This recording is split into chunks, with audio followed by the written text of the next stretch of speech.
मेवात के पिछड़े जिले में एक ऐसा गांव है जिसमें शहरों से भी ज़्यादा सुविधाएं ग्रामीणों को मिल रही हैं। यह गांव सरकार के किसी आदर्श गांव से भी कई गुना बेहतर है। इसके लिए ग्रामीणों ने सहयोग किया और समाज सेवी एस संधू ने इस गांव की सूरत बदल दी। जिला मुख्यालय नुहू से महज 6 किलोमीटर की दूरी पर बीमा गांव स्थित है। इस गांव में करीब 174 परिवार रहते हैं। गांव की आबादी लगभग 1000 के आसपास है। इस गांव में एक भी सरकारी कर्मचारी नहीं है। इसके बावजूद भी इस गांव का एक एक कोना देखने लायक है। आपको बता दें कि इस गांव में ग्राम सचिवालय, स्कूल, आंगनवाड़ी केंद्र, लाइब्रेरी, कंप्यूटर प्रशिक्षण केंद्र, एसएससी और बता दें महिला हॉल, सीएससी केंद्र सहित तमाम सुविधाएं उपलब्ध हैं। जिले के बीमा गांव की हर गली पक्की है। एक भी गली में एक भी बूंद पानी नहीं मिल सकता। दीवारों की पेंटिंग की खूबसूरती देखकर हर कोई इन्हें देखने पर मजबूर हो जाता है। गांव में एक आलीशान मस्जिद का निर्माण भी कराया गया है।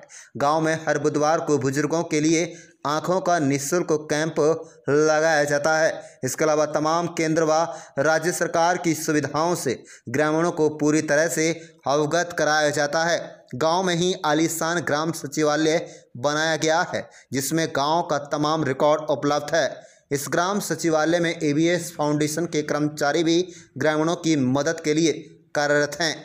कुल मिलाकर बीमा गांव शहरों को भी सुविधाओं के एतबार से मात देता है। इसको देखने के लिए आसपास के गांव के लोग भी आते हैं। इस गांव की सूरत बदलने में सरकार का उतना योगदान नहीं है जितना योगदान अकेले समाज सेवी एस संधू का है। उनकी सोच की वजह से ही गांव की तकदीर व तस्वीर दोनों बदल गईं।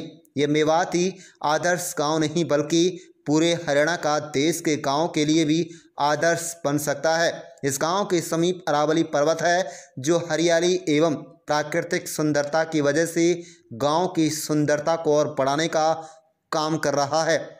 आप देख रहे हैं नुहू मेवात से लियाकत अली की रिपोर्ट। चैनल को जरूर सब्सक्राइब कर लीजिएगा और रोजाना देखते रहिएगा जिले की तमाम छोटी बड़ी खबरें। मेरा नाम आसुद्दीन है जी। मेरा नंबर है 9812114670। मैं गांव बीमा का रहने वाला हूं और मेरा गांव बीमा है और ये एबीएस फाउंडेशन है एक जो एस संधू के द्वारा चलाई जा रही है। इनके संचालक हैं नवीन लाठर जी। तो इन्होंने गांव के लिए बहुत कुछ किया है। लगभग 208 लैट्रिन बना रखी है। यहाँ तक कि जो ये पानी है जो बहने का मलमूत्र का ये भी नालियों के द्वारा से बाहर निकास हो रहा है इसका विचार। और पक्के ये रोड बनवा रखे हैं जो देखिए आपको रंग पेंटिंग करवा रखी है ना। और हर बुधवार को 9 बजे से 3 बजे तक कैंप लगता है आँखों का, मोतियाबिंद का, जिसमें फ्री इलाज लाने ले जाने खाने पीने की सारी व्यवस्था उसके द्वारा की जा रही है। हमने तो पहले सबसे बैकवर्ड एरिया था जी, बैकवर्ड गांव था जी। अब मुझे तो ऐसा लग रहा है कि सारे मेवात में सबसे पहले नंबर पे है मेरा गांव। मैं दुनिया के और गांव को भी देखता हूँ, एक मकान में आदमी 10-20 लाख रुपए लगा देता है, जबकि इसके गंदे पानी का निकास नहीं है तो उसको सड़क पर लाके छोड़ देते हैं जी। ये बड़े अफसोस की बात है। और पूरे मेवात में ही देख रहा हूँ मैं, बहुत सब जबरदस्त सुंदरता, साफ सफाई का बहुत बड़ा विशेष ध्यान है। और हमारे बराबर में मिनी सेक्रेट के साथ में जो मस्जिद बनी है इसमें भी एबीएस फाउंडेशन ने डोनेशन किया हुआ है। तो हर काम में हमारे यहाँ जो गरीब बच्चे हैं उनकी शादी के लिए उनके लिए अनुदान राशि वो देते हैं कन्यादान के रूप में। मेरा नाम निजामुद्दीन है। क्या कहना है? सर मेरा गांव है, मेरे को अच्छा नहीं लगेगा किसको लगेगा? मेरे को तो अपना गांव अच्छा ही लगेगा ना। आप बताओ आपको हमारा गांव कैसा लगा? हमारे गांव में सर ज़्यादातर सभी सुविधाएं हैं और हमारे स्कूल में थोड़ी प्रॉब्लम है। हमारा जो गांव है एबीएस फाउंडेशन ने गोद लिया हुआ है, जो कि मतलब 2014 से ही हमारे गांव में निरंतर विकास कार्य हुए हैं एबीएस फाउंडेशन की देखरेख में। हमारे गांव को जो पंचायत का पैसा वो बिल्कुल सही जगह इस्तेमाल होता है, ठीक है। और हमारे गांव के आपको गलियां आपने देखी होंगी, सारी गलियां पक्की है, नालियां पक्की हैं। कब्रिस्तान में भी अच्छा काम हुआ है। अभी कब्रिस्तान में हमारे यहाँ बाउंड्री हुई है और कब्रिस्तान का जो रोड है वो भी पक्का हुआ है। चित्रकारी सर हमारी एबीएस फाउंडेशन के द्वारा करवाई गई है ताकि हमारा गांव और सुंदर लगे, क्योंकि ऑन रोड गांव है इसलिए चित्रकारी थोड़ा महत्व दिया गया है। और जैसे मेवात में अन्य गाँवों के, हमारे यहाँ से एक टीम गई थी, नवीन लाटर सर गए थे, वो भटिंडा गांव में देख के आए थे। भटिंडा में पंजाब भटिंडा गए थे, वहाँ उन्होंने ये चित्रकारी देखी थी, उनसे इंस्पायर होकर हमारे गांव में प्रोजेक्ट लाया गया, तो उनसे ही इंस्पायर होकर चित्रकारी कराई गई है। सर मैंने तो अपना गांव ही देखा मेवात में, तो जिसमें अंदर भी चित्रकारी और बाहर भी चित्रकारी। वैसे तो मैं शिमला भी गया हूँ, शिमला में भी देखा है मैंने ऐसा, बहुत से शहरों में देखा है ऐसा। मेवात पिछड़ा इलाका नहीं है सर, मेवात को पिछड़ा कराया गया है। इसमें सबसे बड़ा रोल है एजुकेशन की कमी। एजुकेशन की कमी इसलिए है कि हमारे यहाँ तो जो बच्चे हैं ना, उनको सही गाइडेंस नहीं मिल पाती।